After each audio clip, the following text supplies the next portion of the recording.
Got Pat Murphy here, Bucknuts 247 Sports, breaking down the Ohio State defense, linebacking. Now, if there was a bright spot on this team for me, compared to what was expected or what it's been for the last few years, the most underachieving unit on the field, probably post 2016 in that range, has been for me linebacker. And last season, I thought these guys were stellar most of the time. Absolutely. The starting two of Tommy Eichenberg and Steel Chambers was exactly what Ohio State hoped, maybe even more than what Ohio State hoped. I mean, Tommy Eichenberg, there's arguments to be made he should have won more than he did at the end of last season. Steel Chambers continued to come. He made big strides. Remember, 2 years ago, this guy was playing running back for Ohio State. So the fact that he is now in year 3 this coming season, playing avongside a guy he knows well, and Tommy Eichenberg is important. And then I think developing depth this spring is key. Tommy Eichenberg is out. He's recovering from surgery. So that's allowed for Cody Simon to get in there a little bit more. CJ Hicks is a guy who stood out when we watched the scrimmage last weekend, former 5-star guy who Jim Knowles said he played different positions. He played a little bit of everywhere on defense in high school. So he's really learning that outside linebacker position in Jim Knowles' defense at the college level. So it's taken a little bit longer just because he wasn't that true linebacker all the time in high school. But he's a guy I expect for them to try and find a way to get on the field. Gabe Powers is another guy who I thought stood out. There's plenty of depth at the linebacker position. And really, it's unfortunate that they really only play 2 of them because they could probably easily fit 3 on the field. It's just not what offenses call for much anymore. We did see it some last year, so I think there will be opportunity when they play a team like Wisconsin and teams like that like to do more traditional offensive sets. You could ask for much more in terms of what the linebackers have coming back. A question I have is if you're Tommy Eichenberg, how do you build on a 100-tackle season? I think it's hard to do. Now you've got a guy who knows a thing or two about it, James Laurinitis, now coaching the linebackers, even though that's not his official title. He's officially a graduate assistant. That will be Laurinitis' impact on that room across the board, from the veterans to the young guys, will be very interesting to me because obviously Buckeye fans know what he did as a player. He went on the NFL and was the Rams' all-time leading tackler.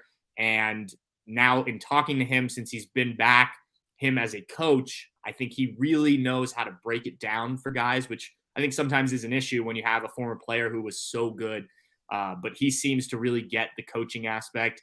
We've talked about it before, I think, Mark. You heard him when he was on the Big Ten Network breaking down games, and he just gets it. And so I think that will be a step, and it allows Jim Knowles then to go and do some other things. Not that he had a graduate assistant last year who also helped with that, but I think having a guy like James in that room will be a big benefit in terms of continuing progress from the very good season that linebacker room had last year. Yeah, you took that take right out of my mouth in regards to James Laurinitis, because when you hear him on the Big Ten Network, he's a communicator. He can get through. He's clear. He knows how to communicate. And that's very important as a coach, to be a teacher. And then from a talent standpoint, sometimes you get caught into this thinking, and we've thought this for a long, long time, that if you're too good of a player, then you're not an effective coach because you can't relate to the guy that's struggling, that's trying to overcome some things athletically. But, James Laurinitis, for as much as he achieved in the NFL, was just a 3-star coming out of high school. A lot of what he achieved was because he became a student of the game and a great technician. So it appears on the surface that he should be a tremendous coach.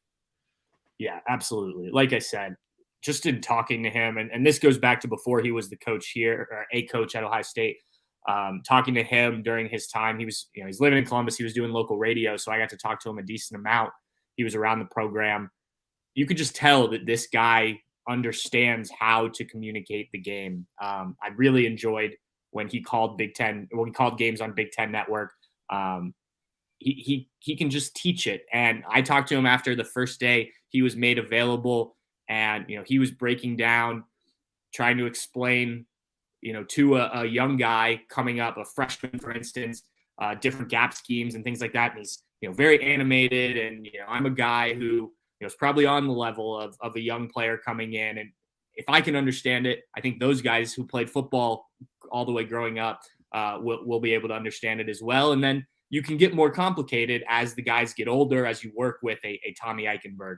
And I think James, who, as you said, really developed his game, throughout his time at Ohio State and then the NFL, will be able to help a guy like Tommy Eichenberg, who did achieve a lot last year. Okay, where are the areas that we can still get better? Same with Steel Chambers, who, as I mentioned, a guy who was a running back just a couple of years ago. So I think it was a great hire for Ohio State. Not only are you getting a good coach, but you're getting a guy who understands this program.